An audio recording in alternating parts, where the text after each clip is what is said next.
तो hello students, start करते हैं आपका चैप्टर इलेक्ट्रिसिटी। ठीक है, तो ये सीबीएसई और आईसीएसई दोनों के लिए रहेगा। सबसे पहले हम बात करते हैं कॉन्सेप्ट ऑफ चार्ज। अब चार्जेस क्या है? आपने अगर नाइन्थ क्लास में एटम चैप्टर पढ़ा था, तो एटम चैप्टर में आपने पढ़ा था कि एटम की डिस्कवरी के टाइम हमें उसके अंदर 3 सब एटॉमिक पार्टिकल्स मिले। ठीक है, क्या क्या थे वो? Electrons, protons and neutron. ठीक है, अब इलेक्ट्रॉन जो था, जब हमने यहाँ पे इलेक्ट्रो मैग्नेटिक प्लेट लगाई और इलेक्ट्रिक प्लेट लगाई, चार्ज प्लेट लगाई, तो इलेक्ट्रॉन्स जो था वो पॉजिटिव की साइड जा रहा था और प्रोटॉन नेगेटिव की साइड जा रहा था। जिससे हमें ये पता लगा कि इलेक्ट्रॉन्स के अंदर जो होता है वो अपोजिट चार्ज होता है, यानी नेगेटिव चार्ज होता है, और प्रोटॉन के अंदर पॉजिटिव चार्ज होता है।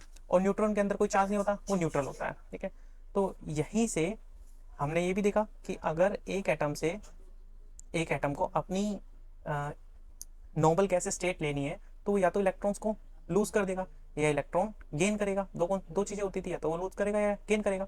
तो यहीं पे आता है चार्ज। मतलब हम कह सकते हैं कि चार्ज जो है ना, वो किसी भी मैटर की बेसिक प्रॉपर्टी है। ठीक है, ये बेसिक प्रॉपर्टी कि हर मैटर में ये होगा ही होगा। ठीक है, तो चार्ज क्या है? एक इंटेंसिव प्रॉपर्टी है, मटेरियल के अंदर की प्रॉपर्टी है कि ये होना ही होना है। अब बात करते हैं नेचर ऑफ चार्ज। तो नेचर ऑफ चार्ज मैंने बताया आपको कि दो होते हैं, या तो पॉजिटिव या फिर नेगेटिव। ठीक है, अब नेचर किस तरीके से बनता है? देखिए, अगर डिफिसिटी होती है, डिफिसिटी ऑफ इलेक्ट्रॉन, यानी इलेक्ट्रॉन्स की कमी होती है, तो जो बॉडी होती है वो बनती है पॉजिटिवली चार्ज बॉडी। और वहीं अगर एक्सेस हो जाए, एक्सेस ऑफ इलेक्ट्रॉन, तो एक्सेस होने पे हमारी जो बॉडी होती है वो होती है नेगेटिवली चार्ज बॉडी। ठीक है, अब ये चार्जेस ट्रांसफर कैसे होते हैं? तो यहाँ पे ये जितना भी हम तो इस चैप्टर यहाँ पे इस पूरे पेज में हम पढ़ेंगे, ये सब हम पढ़ रहे हैं इंसुलेटिंग बॉडी के लिए, यानी वो बॉडीज जिनमें करंट फ्लो नहीं कर सकता, जैसे प्लास्टिक, रबर और ग्लास रोड, इन सभी के लिए हम पढ़ रहे हैं। ठीक है, तो ये सभी जो है ये हमारा इंसुलेटर्स के लिए है, नॉन कंडक्टिंग बॉडीज के लिए। तो अब कैसे, किस तरीके से चार्ज होती है? चार्ज ट्रांसफर किस तरीके से होता है? तो जब हम दो बॉडीज को आपस में रब करते हैं ना, तो एक बॉडी का चार्ज दूसरी बॉडी पे ट्रांसफर हो सकता है। इसका एक सिंपल सा एक्सपेरिमेंट मैंने इधर वीडियो में दिया है, आप उसको भी देख सकते हो। ठीक है, कि जब हम कॉम से किसी प्लास्टिक के स्केल को रब करते हैं, तो रब करने के बाद ये वाटर को किस तरीके से अट्रैक्ट कर रहा है, आप इस एक्सपेरिमेंट में देख लीजिए, क्लियर हो जाएगा। आगे देखिए, प्रॉपर्टी ऑफ चार्जेस। अब पॉजिटिव और नेगेटिव चार्ज होते हैं। ठीक है, तो अब इनकी प्रॉपर्टी क्या होंगी? तो जो सिमिलर होते हैं, सिमिलर चार्जेस, वो क्या करते हैं? आपस में रिपेल करते हैं, रिपेल ईच अदर। और जो अपोजिट चार्जेस होते हैं वो अट्रैक्ट करते हैं, अट्रैक्ट ईच अदर। ठीक है, यानी पॉजिटिव पॉजिटिव है तो एक दूसरे को दूर फेंकेंगे, और पॉजिटिव नेगेटिव है तो एक दूसरे को क्या करेंगे? अट्रैक्ट करेंगे। ऐसे सिमिलर सिमिलर वे में यहाँ पे ये चीज़ होती है। आप बात करते हैं यूनिट ऑफ चार्ज। तो चार्जेस की जो यूनिट होती है वो होती है कूलाम, जिसे डिनोट करते हैं सी से। ठीक है, अब कितना चार्ज होता है एक बॉडी पे है? अगर मैं बोलूँ कि इलेक्ट्रॉन में कितना चार्ज होता है और प्रोटॉन पे कितना चार्ज होता है, तो इलेक्ट्रॉन पे जो चार्ज होता है वो होता है -1.6 into 10 to the power -19 coulomb. इसी तरीके से प्रोटॉन पे कितना? +1.6 into 10 to the power -19 coulomb. इतना चार्ज होता है एक इलेक्ट्रॉन पे और एक प्रोटॉन पे, इतना इतना चार्ज होता है। पॉजिटिव और नेगेटिव का डिफरेंस है, बाकी सभी चीज़ें सेम है। अब होता क्या है कि जब एक बॉडी से इलेक्ट्रॉन्स ट्रांसफर हुए, तो हम उस बॉडी को बोलते हैं चार्ज बॉडी। और अब हमें बताना है कि बॉडी कितनी चार्ज हुई है, यानी क्वांटिटी ऑफ चार्ज ट्रांसफर। तो इसको हम कैसे निकालें कि बॉडी चार्ज कितनी हुई है? तो उसके लिए हमारा एक सिंपल सा फॉर्मूला है, वो है Q equal to N E. यहाँ पे Q क्या है? Charge on the body. N क्या है? Number of electron, number.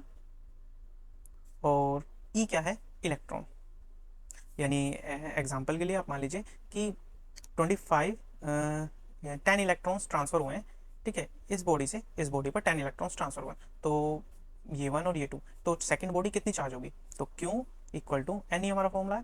तो क्या लगा देंगे? क्यू इक्वल टू एन, कितने इलेक्ट्रॉन्स ट्रांसफर है? 10, और एक इलेक्ट्रॉन्स में कितना होता है? 1.6 into 10 to the power -19 coulomb.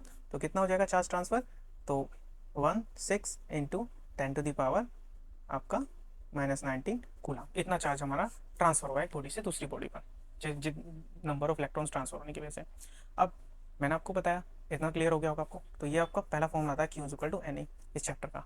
अब यहाँ पे बात करते हैं स्टैटिक इलेक्ट्रिसिटी की। स्टैटिक इलेक्ट्रिसिटी होती क्या? तो ये सब कॉन्सेप्ट किसका था? हमारा इंसुलेटर का। यानी चार्ज कहीं फ्लो नहीं हो रहा, चार्ज एक ही जगह पर रुका हुआ है। ये पेन है, पेन को मैंने रब किया, तो रब करने के बाद इसमें चार्ज इकट्ठा हो गया, ठीक है। अब ये कब तक ट्रांसफर नहीं होगा? जब तक इसके साथ कोई बॉडी अटैच नहीं होगी, ठीक है, जो इसे कंडक्ट कर सके, ठीक है। तो जैसे ही ये जो चार्ज है ना, ये हमारा कहलाएगा स्टैटिक इलेक्ट्रिसिटी। अब इसकी वजह से इसकी कुछ एप्लीकेशंस देखते हैं। जैसे एप्लीकेशन होगी lightning in the clouds. Lightning, ठीक है। लाइटनिंग में क्या होता है? क्लाउड्स हाईली पॉजिटिवली और नेगेटिवली चार्ज हो जाते हैं। तो अब ये क्या करते हैं, दो क्लाउड्स हैं, या तो ये आपस में इंटरचेंज करेंगे, जो हम क्लाउड में स्पार्किंग लाइटनिंग देखते हैं कि आपस में इंटरचेंज हो रही है, लाइटिंग ऊपर ही ऊपर हो रही है। दूसरा हम देखते हैं कि हमारा जो ग्राउंड है ना, वो एक बहुत अच्छा गुड कंडक्टर है, वो एब्जॉर्ब कर लेता है इलेक्ट्रिसिटी को। तो ये यहाँ से अपना सारा नेगेटिवली चार्ज कहाँ दे देते हैं? अर्थ को दे देते हैं। एक हाई पोटेंशियल चार्ज जो होता है, वो सारा का सारा अर्थ को चला जाता है, जो कि बहुत तगड़ा शॉक देता है। मतलब अगर ये किसी पेड़ के ऊपर गिर जाए तो उस पेड़ में आग लग जाए, इतनी तगड़ी। जब ये लाइटनिंग होती है तो इतनी तगड़ी इसकी स्पीड होती है, और इतनी स्पीड से चार्ज निकलते हैं कि वहाँ पर आग लग जाए बहुत तेज़ी से। और आसपास के हवा जो होती है जहाँ से गिरता है वो भी गर्म हो जाती है, जिसकी वजह से हवा तेज़ी से भागती है, उसकी वजह से साउंड प्रोड्यूस होता है। उसे हम कहते हैं थंडरिंग, लाइटनिंग और थंडरिंग, ठीक है। ये चीज़ हो गई आपकी। और दूसरा एक और एप्लीकेशन देखिए, आपने कभी देखा होगा कि ये ट्रक है, अगर ये ट्रक कोई फ्लेमेबल लिक्विड लेके चल रहा है, जैसे पेट्रोल हो गया, ये सभी अगर फ्लेमेबल लिक्विड लेके चल रहा है, तो इसके पीछे एक चैन या कुछ भी ऐसा आइटम जो कंडक्ट करे और पीछे टच करे, ऐसा कोई भी आइटम यहाँ पे टंगा हुआ आपने देखा होगा, ठीक है। रीज़न क्या है कि जब ये चल रहा है तो एयर में चार्जेस है, जो कि चार्जेस यहाँ पे लग जाएंगे, इसकी बॉडी पे लग जाएंगे, ट्रक की बॉडी पे लग जाएंगे। और अगर ये ट्रक की बॉडी पे ज़्यादा इकट्ठे हो जाएंगे तो ये क्या क्या करेंगे? स्पार्किंग करेंगे, और स्पार्किंग की वजह से ये फ्लेमेबल लिक्विड जो है ये ब्लास्ट हो सकता है, ठीक है। ये टैंकर पूरा का पूरा ब्लास्ट हो सकता है। तो अब तो ये चैन आप कम ही लटके हुए देखेंगे, क्योंकि अब जो है टायर्स में ही हमने कंडक्टिंग का दे दिया है। प्लेन वगैरह हो गया, सभी में अब टायर्स में ही कंडक्टिंग का आ गया है कि वो डायरेक्टर से कंडक्ट कर लेता है। तो जैसे ही ये चैन टच होती थी तो जितना भी चार्ज है वो सारा ग्राउंड में चला जाता था, जिसकी वजह से यहाँ स्पार्किंग की समस्या खत्म हो गई, ठीक है। तो ये सारा हमारा स्टैटिक इलेक्ट्रिसिटी का हो गया। अब आगे मूव करते हैं। अब हम स्टार्ट करते हैं हमारा कॉन्सेप्ट करंट का, ठीक है। तो अब यहाँ जो कॉन्सेप्ट पढ़ रहे हैं उस कॉन्सेप्ट में हम कंडक्टर्स को लेंगे। कंडक्टर्स क्या होते हैं? वो मटेरियल जो अपने अंदर से फ्लो करा दे इलेक्ट्रिसिटी को, वो हमारे कहलाते हैं कंडक्टर्स, ओके। तो अब कॉन्सेप्ट ऑफ करंट सबसे पहले आ गया। करंट क्या है? अगर देखिए, हमने ऑलरेडी पढ़ लिया है कि नॉन मेटल्स के अंदर फ्री इलेक्ट्रॉन्स नहीं होते, बट मेटल्स के अंदर फ्री इलेक्ट्रॉन्स होते हैं। तो अगर हम यहाँ पे बॉडी को चार्ज करने की कोशिश करेंगे तो इलेक्ट्रॉन्स तुरंत की तुरंत ट्रांसफर हो जाएंगे। तो क्या रुके? रुके नहीं। तो यहाँ पे चार्ज रुकता नहीं है, फ्लो हो जाता है, तो हम इन्हें चार्ज नहीं कर सकते। तो अब क्या होता है? अब करंट क्या है भाई? यही जो फ्लो ऑफ इलेक्ट्रॉन्स है इन्हें ही हम कहते हैं करंट। तो अब डेफिनेशन आ जाती है। डेफिनेशन क्या होती है? तो current is defined